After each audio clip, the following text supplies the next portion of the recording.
Assalamualaikum warahmatullahi wabarakatuh. Salam Nusantara, salam sejahtera untuk kita semuanya. Salam, Om Swastiastu, Namo Buddhaya, salam kebajikan rahayu. Saudara-saudaraku sebangsa setanah air yang saya cintai, saya banggakan, bertemu lagi dengan saya, Agus Semar, dari lereng Gunung Selamet di Banyumas, Jawa Tengah. Hari ini, hari Selasa, tanggal 18 Oktober 2022. Saya akan membaca sebuah berita. Tuntaskan kasus lama, polisi panggil Egy Sujana tersangka kasus makar.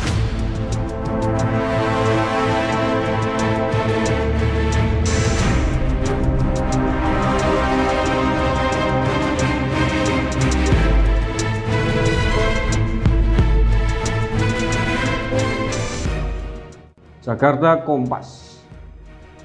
Polda Metro Jaya mengusut kembali kasus dugaan makar atas seruan People Power dengan berencana memanggil tersangka Egy Sujana untuk melengkapi berkas perkaranya.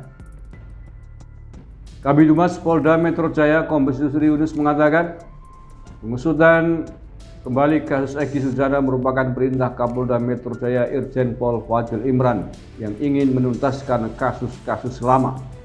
Kasus Egy Sujana telah bergulir sejak 2019 yang lalu. Pada Mei 2019, ia ditetapkan tersangka dan dilakukan penahanan di Polda Metro Jaya hingga pada akhirnya ditangguhkan. Sekarang ini kasusnya berlanjut karena memang skala prioritas programnya dalam kurung Kapolda juga menuntaskan kasus-kasus yang lama menyangkut masalah Egy itu masalah makar ya.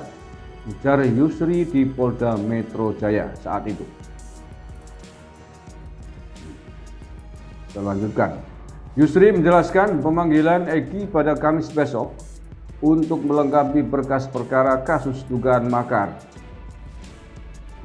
Egy ditetapkan tersangka kasus dugaan makar atas seruan People Power yang dilontarkan pada 17 April 2019 yang lalu di kediaman Prabowo Subianto di Jalan Kertanegara, Jakarta Selatan.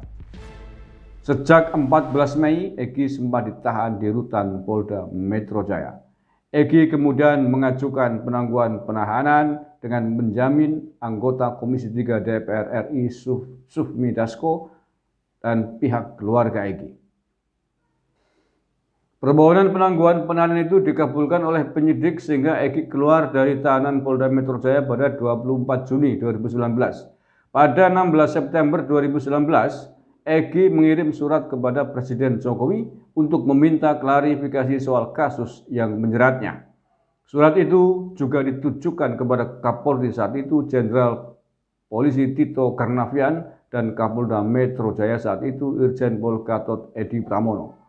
Kuasa hukum Egy Alamsyah Hanafiah mengatakan melalui surat tersebut, kliennya mempertanyakan apakah Presiden Jokowi merasa terancam digulingkan dari pemerintahan atas seruan People Power yang dilontarkan Egy Sujana.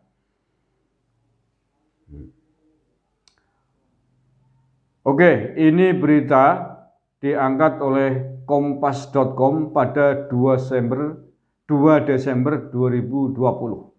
2020 Desember ketika Pak Fadil Imran baru menjabat atau awal-awal menjabat sebagai Kapolda Metro Jaya, berjanji akan mengusut kasus Egy Sujana ini. Akan menuntaskan kasusnya Egy Sujana dalam kasus tersangkanya makar ini. Akan tetapi sampai hari ini, 2 tahun berselang berarti ya, 2 tahun berselang, 2020, 2021, 2022, sampai hari ini tidak ada tindak lanjutnya. Kita tidak melihat tindak lanjut yang serius dari kasus ini. Faktanya sampai hari ini, Egy Sujana masih bebas berkuar-kuar memprovokasi massa dan kembali mengancam bangsa ini di depan sidang Pengadilan Negeri Jakarta Pusat hari ini, hari Selasa 18 Oktober 2022. Ketika menghadiri sidang perdana gugatan ijazahnya Pak Jokowi yang diduga palsu, Egy Sujana sebagai pengacaranya Bambang Trimulyono kembali menyerukan mengancam akan mengadili dengan pengadilan rakyat jika Pak Jokowi tidak datang dalam sidang tersebut. Kalau minggu depan Jokowi tidak hadir secara personalnya itu dipastikan, saya minta putusan yang sangat jelas bahwa dipastikan ijazahnya palsu karena nggak berani datang. Nggak bisa terus nanti ada lagi jawaban dari majelis, pengadilan tidak berwenang. Wah, kalau itu sampai terjadi, saya minta rakyat langsung mengadili. Allahu Akbar.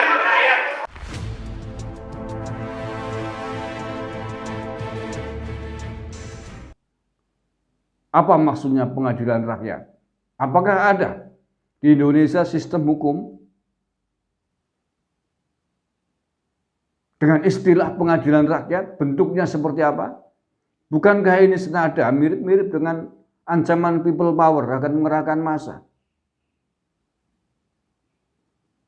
Nah, oleh karena itulah melalui vlog ini, saya Agus Mar dari Lereng Gunung Slamet di Banyumas, Jawa Tengah kembali mengingatkan kepada khususnya Polda Metro Jaya. Saya ingin menanyakan sejauh mana penanganan kasus makar yang Egy Sujana sudah menjadi tersangka sejak 2019 lalu. 2020 katanya akan diusut kembali, akan dituntaskan kembali kasusnya, tapi sampai hari ini 2022 kita belum mendengar tindak lanjut dari kasusnya tersebut. Terima kasih. Wallahul muwaffiq ila aqwamit thoriq. Assalamualaikum warahmatullahi wabarakatuh. NKRI harga mati. Ini urusannya pribadi Jokowi, diduga ijazahnya palsu. Jadi dengan hormat, kecermatan majelis dalam hal ini tidak bermaksud menyindir. Dalam panggilan ke depan nanti itu, Presiden Jokowi atau saudara Jokowi harus hadir. Dia kenapa tidak hadir? Kalau dia memang nggak ada kepalsuan, ya hadir dong. Kan logika sederhana. Yang kedua, sekarang pun masih menunggu, belum ada tanda tangan basah Jokowi itu mana? Saya dengar tadi ada substitusi. Substitusi itu artinya pengganti. Bagaimana aku bisa menjadi pengganti? Apa tidak? Jadi kalau dibilang Jokowi nggak mengerti, kan nggak benar kita. Presiden kita begitu. Siapa yang bilang bukan? Dia presiden kita, Republik Indonesia. Tapi dalam kapasitas sekarang yang kita gugat pribadinya yang melakukan dugaan ijazah palsu. Jadi oleh karena itu, tolong ditempatkan hukumnya seperti itu. Nah, oleh karena itu yang kementerian juga, jangan kepala biro yang kita gugat menterinya kok. Kenapa kepala biro yang jadi urusan? Kepala biro, KPU juga yang harus jelas ya, untuk konteksnya tadi yang sudah diterangkan. Dan juga satu lagi yang tidak hadir, MPR, majelis tinggi kita punya di majelis perlu tidak datang yang mulia. Mohon ditegur ini, ketua MPR itu bagaimana memimpin MPR kok katanya taat pada undang-undang tapi tidak ada. Itu melecehkan kita, yang mulai dilecehkan padahal yang mulai dimuliakan oleh undang-undang sebagai hakim, wakil Tuhan di muka bumi itu majelis hakim yang mulia. Kok dimanggil nggak dianggap itu? Jadi karena itu dengan hormat, ini sidang terhormat. Kita menurut pasal 27 ayat 1 UUD 45, setiap warga negara berkesamaan kedudukannya dalam pemerintahan dan hukum tanpa kecuali.